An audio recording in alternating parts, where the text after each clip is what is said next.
Perfect. Well, thank you everyone for joining us this afternoon.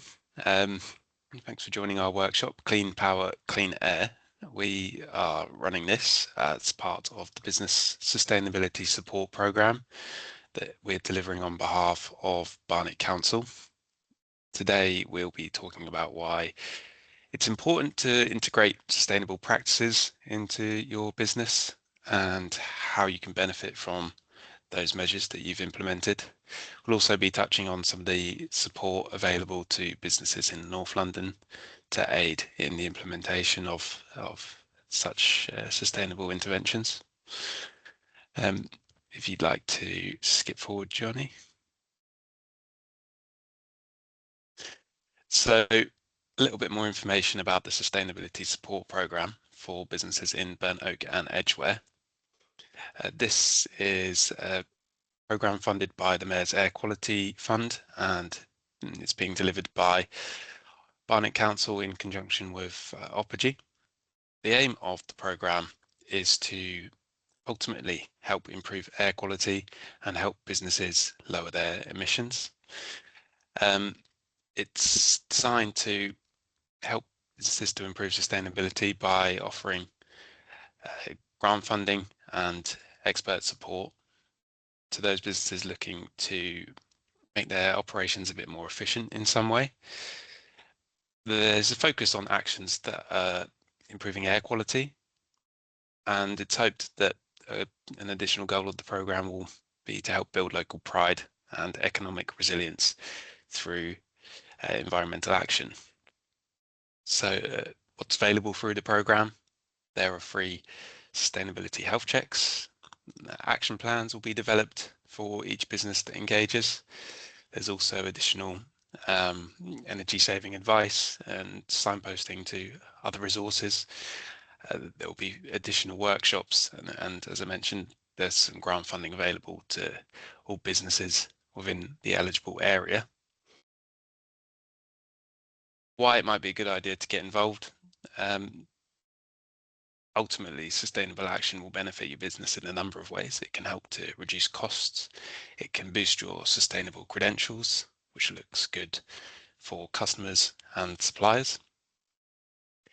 Implementing the measures, you'll be improving local air quality, and you'll be boosting your resilience, your business resilience in the long term.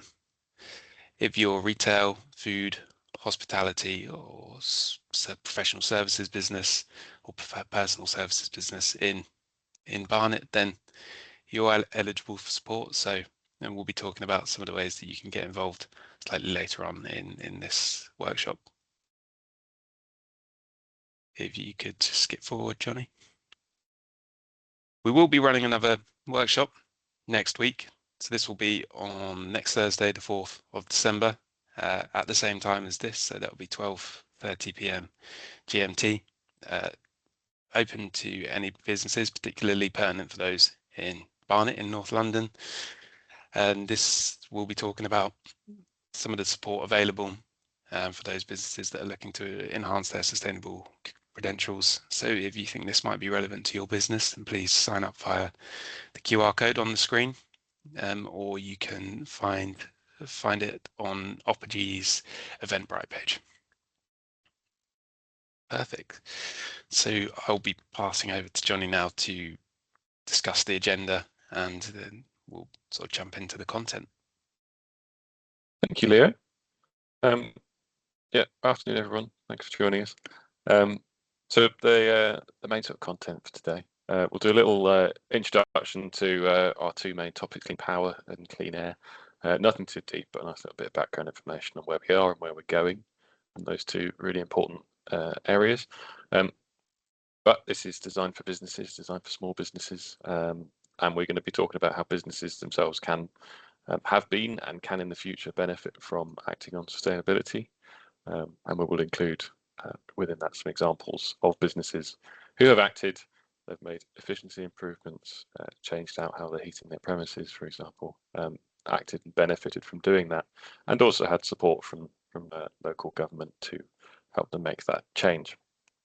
So without further ado, we'll move forward and talk a little bit about clean power and clean air, but we can't get there without talking about dirty power first. So hopefully all up to speed by now that burning fossil fuels is the main contributor of man-made global climate change. The extraction and burning of coal, oil, gas produces greenhouse gases, mostly carbon dioxide, CO2, and methane. And these greenhouse gases are increasing global average temperatures. The average temperature is rising. That's leading to more extreme weather events. And it's also destroying natural habitats, leading to biodiversity loss, which we see when, for example, wildfires rip through large parts of countries, including this country a couple of years ago. Climate change gets a bit more real, I think, for people. We saw yet again the hottest summer on record in the UK this year. We didn't quite have the peaks of 42 degrees that we had in 2022, but the average temperature was way up, and rainfall was way down, warnings of droughts. And without rapid action on climate change, this is only set to get worse and worse. A main driver of this demand for fossil fuels is power. So power for electricity and heat, and power for transport, for land transport, cars, trucks, that sort of thing. Globally, in 2022, those two sectors used half of the fossil fuels and caused half of the emissions across the world, just from those two sectors, just electricity, heat, and transport. And in the UK, we're pretty similar with the world average. 45% of our emissions were from power and transport. But we are going to transition from dirty power to clean power. And it's in the UK, it's quite a good news story. So renewables now play a major role in UK electricity production.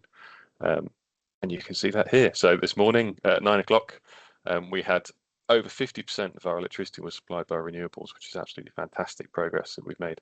And that meant that the gas we used this morning, 9 o'clock, was only 20% of our electricity supply came from fossil gas, which is really good progress. And that progress is also demonstrated by this graph on the right here, which shows that since 2012, our emissions per unit of electricity produced as a country has gone down by 75%, from over 500 grams per kilowatt hour to about 125 grams per kilowatt hour in 2025. This is phenomenal progress.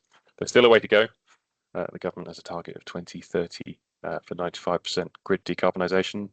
That would be fantastic if we can get even close to that target. The important thing about making all this clean electricity is that it can then be used to decarbonise those other areas such as heat and transport, two really relevant things to people in their day-to-day lives and also in their businesses. And another aspect of clean power is the localized generation and storage of energy can also improve our energy independence and reduce energy costs as a whole. And that covers a nation, it can cover a community, it can cover individual households, but also it can cover businesses themselves. It's also intrinsically linked to dirty air and the cleaning of that air. So poor air quality is really detrimental to human health, well-being, and lifespan. You might have heard of things such as particulate matter, NOx and SOx emissions, nitrogen compounds and sulfur compounds. These are all pretty nasty things, largely produced through burning things, and historically that's through burning stuff like coal. It did get pretty bad back in the day. So this is a picture from the Great Smog in 1952. Over 100,000 people were injured and 1,000 killed over just a few days, December 1952, due to a build-up of local air pollution from burning of coal in both power stations within London, like Battersea, the very famous Battersea, but also burning of coal in houses. Combining that with some poor weather conditions led to this horrendous smog that killed, I could say, 10,000 people. So air quality is pretty important. It can be really damaging to human health, but it is actually quite a good news story. So air quality has been improving over recent decades, actually. Phasing out of coal, so we're not burning as much coal in our houses anymore for warmth, and we're not burning as much coal or any coal in this country for electricity production. And we've taken that electricity production out of the city centres, and combining that with tighter regulations on vehicle emissions, we've actually made a huge amount of progress, which is really quite quite exciting, which we're very proud of. I won't go into the details of these graphs, but we are clearly moving towards clean air. The main message from here is that they went really high and now they've gone really low again. There's still some work to do. We still require some action on NOx and also particulate matter is still a pretty pervasive problem, but there are things that we can do about that. London, as the focus of this, their main cause of emissions in London is now fossil fuel boilers, a gas boiler for heating your house and warming up your water, and also internal combustion engines. But we know there are things we can do about that moving forward. On top of that, indoor air quality is of growing concern. As we insulate our houses, we get fewer changes of air per day, and we can get a sort of build up of poor air quality and add on, say, cooking with gas. And indoor air quality can be a bit of a problem. But what does this move to clean power and clean air mean for small businesses, and how can they benefit from doing that? So, quite often seen as a burden, but actually I think it's absolutely an opportunity. Small businesses make up 99% of the businesses across the UK and is over 60% of employment. So really quite important to the UK economy. And something called the Willow Review was published this year. So that surveyed over 425 small businesses and various other stakeholders to see how delivering on sustainability could actually benefit businesses directly, and particularly looking at financial benefits. So in that, they found 67% of the SMEs reduced operational costs by acting on sustainability, and similar number, 2/3 roughly, saw a really positive response from their customers as a result of their sustainability efforts. And a good quote from this review: sustainability stands out as a powerful opportunity for small businesses to build resilience, drive growth, and create lasting value. The evidence collected suggests that you can cut costs quite quickly through acting on sustainability. You can win and retain customers. It's a good badge of honor to be a more sustainable company, and customers will be willing to support you in doing so. By acting on things like clean power, you can also future-proof your business against sort of rising energy prices. We all know the challenge that we've had with that over the last few years. And also you can differentiate your business against your competitors. If someone else isn't doing it, but you are, you will stand out from the crowd. The main recommendations from this survey of all the businesses that benefited from sustainability are here. So the top 5 recommendations: switch to sustainable materials, reduce travel and optimize logistics, minimize waste, take action on energy, and partner with sustainable suppliers and customers. And the reason these were recommended as part of this review is that a lot of businesses were benefiting financially from doing these things. So of those who are benefiting financially from sustainability, 2/3 of them were using more sustainable materials in their products and services. 57% had benefited financially from reducing business travel. 60% who had benefited financially had introduced waste reduction measures. We pay to get rid of waste, don't we? So the less we can waste, the less we have to pay, and the less we have to buy. 38% switched to renewable energy tariffs, and 19% have installed things like solar and batteries to provide their own energy. And 45% who are benefiting financially had partnered with sustainable suppliers and their customers to provide a better, more sustainable service. So there's some real benefits to be had from acting on sustainability within your business and also within your supply chain. But it can feel like quite a big task, right? And where should you start? It's really important to work out where you are today, work out your starting point, assess your overall impact as a business across your operations and your supply chain, and assess your carbon footprint across scopes 1, 2, and 3. So scope 1 would be any fuels that you burn as a direct operation of your businesses. Scope 2 would be any emissions associated with producing electricity to power your business. And scope 3 is everything else. It includes commuting, supply chain emissions, materials, waste. If that all sounds a little bit complicated and your business is based in Barnet, please do scan this QR code. This will get you through to an expression of interest for our expert support. So Scanning this, you get free sustainability support. We'll do your scopes 1, 2, and 3 carbon footprint, and you can get access to the grant funding, which Leo talked about in the introduction.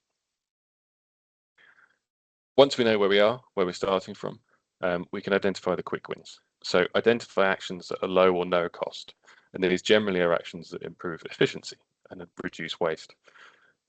These actions will save money immediately.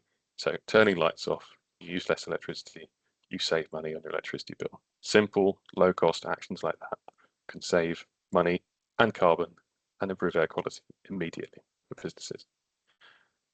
Some things are a bit more difficult.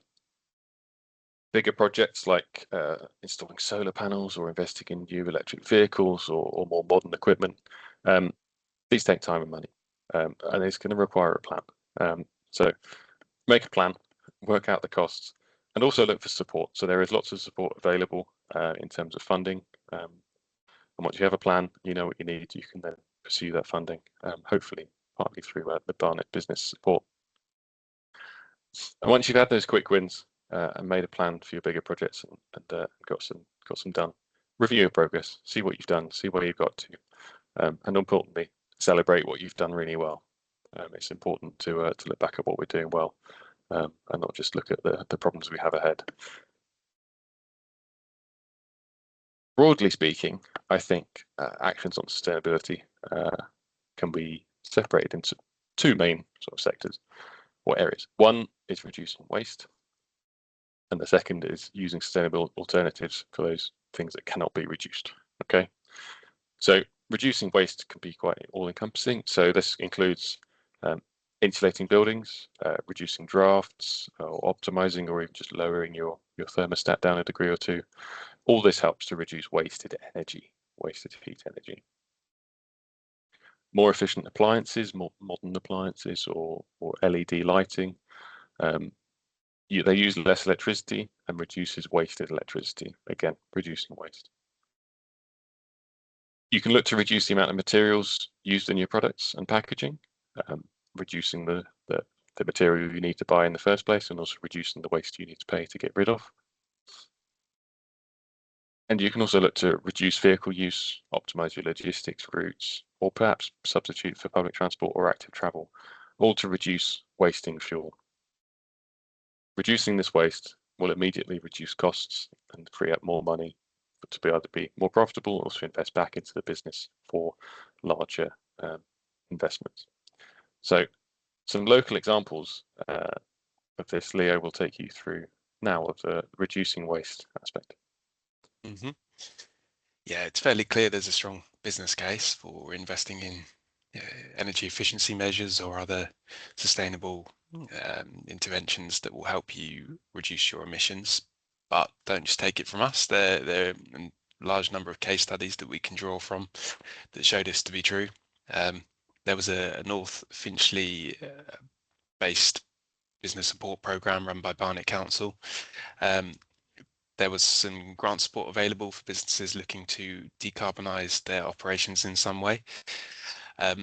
This was one of the businesses that benefited from that programme. They're a small independent cafe in North Finchley, and they used some of the funding to procure some new energy efficient freezers to replace their old dated freezers.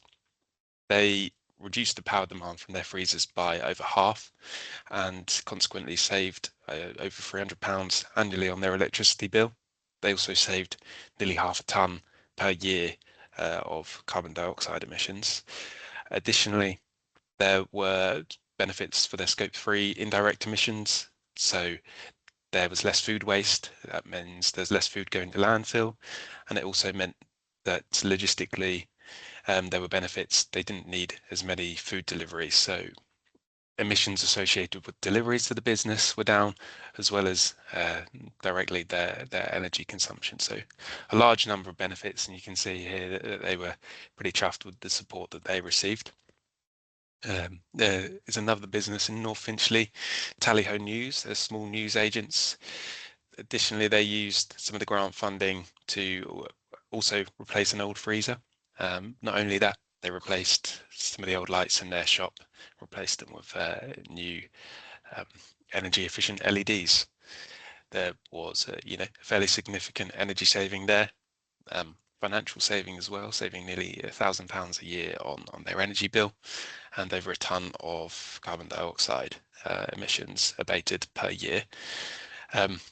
Additional benefits are that not only are there enhancing their sustainable credentials and saving a bit of money, but the shop also looks a bit more appealing now. It's a bit more inviting to customers. It's more well lit, and their stock is better protected in their newer freezer. So clearly a range of benefits to implementing sustainable initiatives. Thank you, Leo. A really good range of both really direct and quite diffuse benefits of reducing waste, be that energy waste or food waste, as pointed out, from a small intervention such as upgrading a freezer. Where you can't substitute something, we do need to keep the lights on. We do need to keep warm. There are more sustainable alternatives that we can use. So a simple one would be switch to a renewable energy supplier who will match their energy demand with renewable generation. So you're not buying so much power from gas power plants, for example. You could look to invest, if possible, if you own a roof, for example, you can invest in solar panels, or if you don't have the roof, battery storage, or if you don't have anywhere to put a battery, perhaps a community-based project such as community wind turbine could allow you to purchase clean energy directly from more local supplies. You could look to use that clean energy, clean electricity that you've purchased to power alternatives to fossil fuel systems, such as fossil fuel boilers. Electrical alternatives to these are incredibly efficient. So air conditioning, quite common throughout business premises in the UK, that can both heat air and cool air in the summer. Really efficient way to heat a premises. Uses electricity, and if that electricity is clean, it's a very low carbon way to heat and cool a space. Additionally, the cooling benefit of air conditioning can make your shop a little bit nicer in the summer, or your premises a bit nicer in the summer for your staff or for your customers, and also help those freezers not to have to work quite so hard when it's 42 degrees outside.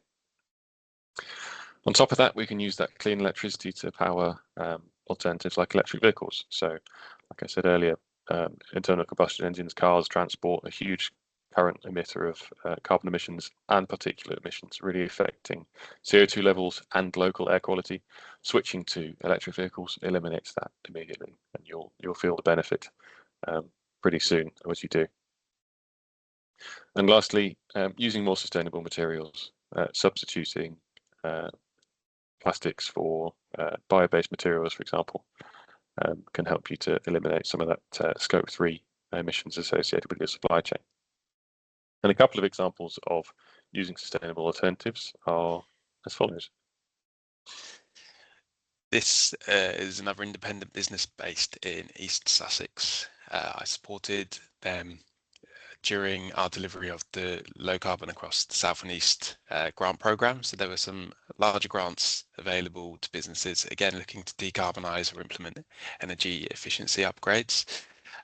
They replaced an oil boiler or a gas boiler, with an air source heat pump. So the savings with regards to their Scope 1 emissions and their direct combustion of gas on site would have been perhaps eliminated with regards to heating. They also upgraded their windows to enhance the thermal efficiency of the premises. So their cost savings per year on fuel bills were fairly dramatic. So they're saving nearly £9,000 per year, and a huge amount of CO2 also being abated there, nearly 8.5 tonnes of carbon dioxide per year. An additional case study was GT Factors, an equipment manufacturer. They had fairly high energy demand, so they were looking to implement solar array onto the roof of the manufacturing facility. It completely covered their electricity consumption, the solar array, so they became a net exporter. Had huge savings on energy bills, and would have completely eliminated their Scope 2 emissions associated with grid production of electricity. think that covers the case studies. So all that's left to do is just give a quick summary of the support available through the Barnet Sustainability Support Program. So again, if you're a business in Barnet, particularly in Burnt Oak or Edgware, you're eligible for support through this program. Feel free to scan the QR code on screen, and that will take you to a site which you can input some of your business details, and we'll reach out to you. It's free support, and you know, there really aren't many disadvantages to enrolling, and clearly quite an array of benefits, as we've discussed today. So unless anyone has any questions, or if you do have any questions, feel free to pop them in the chat. But that covers the content for today's session. I don't know if you have any closing words, Johnny. Just to say, if you need some support and are located in the Barnet area, please do reach out. We are very happy to help you. Like Leo says, free support and opportunity for grant funding to fund interventions that could save you money and save you emissions. So please do reach out, and also don't forget to sign up for our next webinar, which will be same time, same place next week on Thursday the 4th of December at 12:30, where we'll be just getting a deeper dive of funding options available to businesses within Barnet, within London, to help you implement these sustainable activities. Okay. Don't see any questions, but thank you, Andrew, for your registration for next week. You're very welcome, Marcus. Thank you for coming. Thanks for joining. And great, thank you. And we will leave it there. So Leo can pause the recording.